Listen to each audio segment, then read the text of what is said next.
guys! Here's part 2 of me attacking my husband. But fear not, I took some self-defense lessons this morning and I think I can take them. Hey babe, you want to see what I learned in defense class today? No. Why not? You a pussy? What the hell are you recording for? Don't worry about it, come on. Oh my god. You ready? Whatever.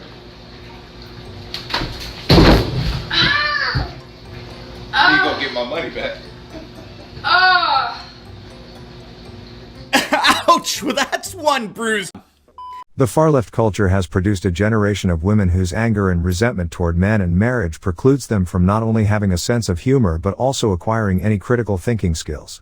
There's no middle ground anymore, no place for cogent conversation.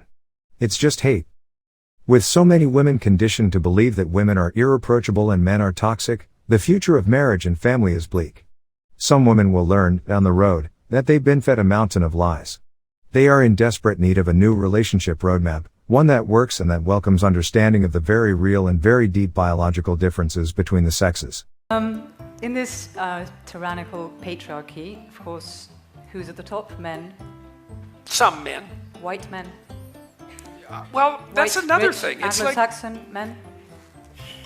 well, first of all, it depends on which element of the hierarchy you look at. And second of all, it's not men. Okay? It's a tiny percentage of men. And that's not the same as men.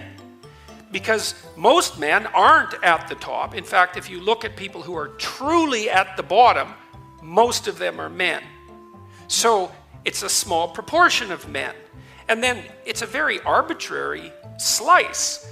It's like, okay, so you're saying, well, what are we saying exactly? There's a disproportionate number of white Anglo-Saxon men who are billionaires. Could easily be. What does that have to do with men exactly? Why is that a male thing? It's like, it's not like all these men are like that. They're not like that. It's a tiny proportion of people who are like that, and they do happen to mostly be men. But that doesn't indicate some fundamental inadequacy in the entire social structure. I mean, 99% of bricklayers are men. Is that a problem? Well, nobody ever points it out. Like, all you have to do is go on the US Department of Labor website and you can look at occupation ranked by gender. There's about 50 occupations that are 95% men and over. You don't ever hear a word about them. Well, why? Because they're dusty, grueling, difficult, trade-related, intensely laborious outside jobs. Well, that's why.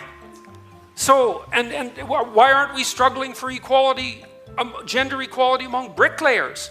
By force, let's say. From here on in, it's by fiat, man. 50% of women, they want to be nurses. No damn way. It's off to the brickworks with you.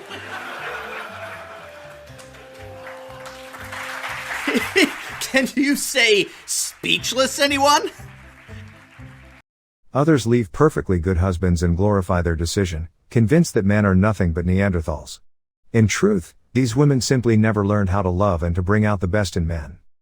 It's true that modern men are doing more than they once did, but their efforts do not come close to evening the scales, writes Liz Lenz in It Took Divorce to Make My Marriage Equal.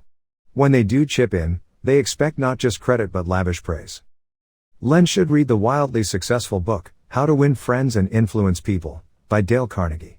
If she did, she'd learn that lavish praise, rather than complaints and recriminations, is the key to human engineering, or the ability to understand and get along with others.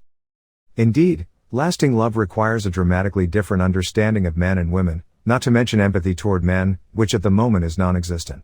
It isn't men in marriage that hold women back. It's the narrative women have been sold. It's not a coincidence that the erosion of marriage and successful dating occurred at the same time women were encouraged to harbor inflated expectations for life and for love, as though women were the prize and men should be lucky to land them. All of my friends are attractive and successful.